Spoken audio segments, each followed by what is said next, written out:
Romeo बाब number 4। Ibrahim ईमान से रास्तबाज ठहरा। इब्राहिम जिस्मानी लिहाज से हमारा बाप था, तो रास्तबाज ठहरने के सिलसिले में उसका क्या तजुर्बा था? हम कह सकते हैं कि अगर वो शरीयत पर अमल करने से रास्तबाज ठहरता तो वो अपने आप पर फख्र कर सकता है, लेकिन खुदा के नज़दीक उसके पास अपने आप पर फख्र करने का कोई सबब न था, क्योंकि कलाम मुकद्दस में लिखा है, इब्राहिम ने खुदा पर भरोसा रखा। इस बिना पर खुदा ने उसे रास्तबाज करार दिया। जब लोग काम करते हैं तो उनकी मजदूरी कोई खास मेहरबानी करार नहीं दी जाती, बल्कि ये तो उनका हक बनता है। लेकिन जब लोग काम नहीं करते बल्कि खुदा पर ईमान रखते हैं, जो बेदीनों को रास्तबाज करार देता है, तो उनका कोई हक नहीं बनता। वो उनके ईमान ही की बिना पर रास्तबाज करार दिए जाते हैं। दाऊद यही बात बयान करता है जब वो उस शख्स को मुबारक कहता है जिसे खुदा बगैर एमाल के रास्तबाज ठहराता है।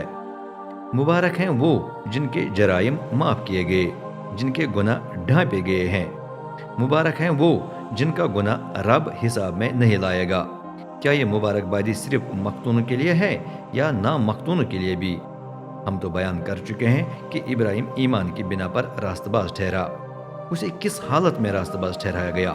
खुतना कराने के बाद या पहले? खुतना के बाद नहीं बल्कि पहले। और खुतना का जो निशान उसे मिला वो उसकी रास्तबाजी की मुहर थी।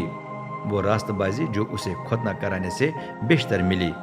उस वक्त जब वो ईमान लाया, यूं वो उन सब का बाप है जो बगैर खुतना कराए ईमान लाए हैं और इस बिना पर रास्तबाज ठहरते हैं। साथ ही वो खुतना कराने वालों का बाप भी है, लेकिन उनका जिनका न सिर्फ खुतना हुआ है बल्कि जो हमारे बाप इब्राहिम के उस ईमान के नक्श कदम पर चलते हैं जो वो खुतना कराने से बेशतर रखता था।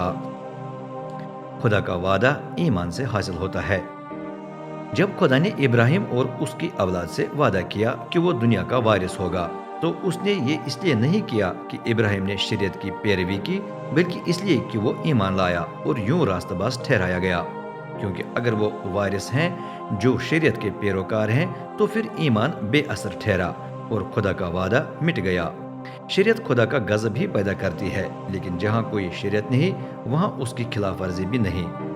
चनांचे ये मीरास ईमान से मिलती है ताकि इसकी बुनियाद खुदा का फजल हो और इसका वादा इब्राहिम की तमाम नस्ल के लिए हो, न सिर्फ शरीयत के पैरोकारों के लिए बल्कि उनके लिए भी जो इब्राहिम का सा ईमान रखते हैं। यही हम सब का बाप है। यूं खुदा कलाम मुकद्दस में उससे वादा करता है, मैंने तुझे बहुत कौमों का बाप बना दिया है। खुदा ही के नज़दीक इब्राहिम हम सब का बाप है, क्योंकि उसका ईमान उस खुदा पर था जो मुर्दों को जिंदा करता और जिसके हुक्म पर वो कुछ पैदा होता है जो पहले नहीं था। उम्मीद की कोई किरण दिखाई नहीं देती थी, फिर भी इब्राहिम उम्मीद के साथ ईमान रखता रहा कि मैं ज़रूर बहुत कौमों का बाप बनूंगा। और आखिरकार ऐसा ही हुआ, जैसा कलाम मुकद्दस में वादा किया गया था कि तेरी औलाद इतनी ही बेशुमार होगी। और इब्राहिम का ईमान कमज़ोर न पड़ा, हालांकि उसे मालूम था कि मैं तकरीबन 100 साल का हूँ और मेरा और सारा के बदन गोया मुर्दा हैं। अब बच्चे पैदा करने की उम्र सारा के लिए गुजर चुकी है, तो भी इब्राहिम का ईमान ख़त्म न हुआ। न उसने खुदा के वादे पर शक किया, बल्कि ईमान में वो मज़ीद मजबूत हुआ और खुदा को जलाल देता रहा। उसे पक्का यकीन था कि खुदा अपने वादे को पूरा करने की कुदरत रखता है। उसके इस ईमान की वजह से खुदा ने उसे रास्तबाज करार दिया। कलाम मुकद्दस में ये बात भी खुदा ने उसे रास्तबाज करार दिया, न सिर्फ उसकी खातिर लिखी गई बल्कि हमारी खातिर भी, क्योंकि खुदा हमें भी रास्तबाज करार देगा अगर हम उस पर ईमान रखें जिसने हमारे खुदावंद ईसा को मुर्दों में से जिंदा किया।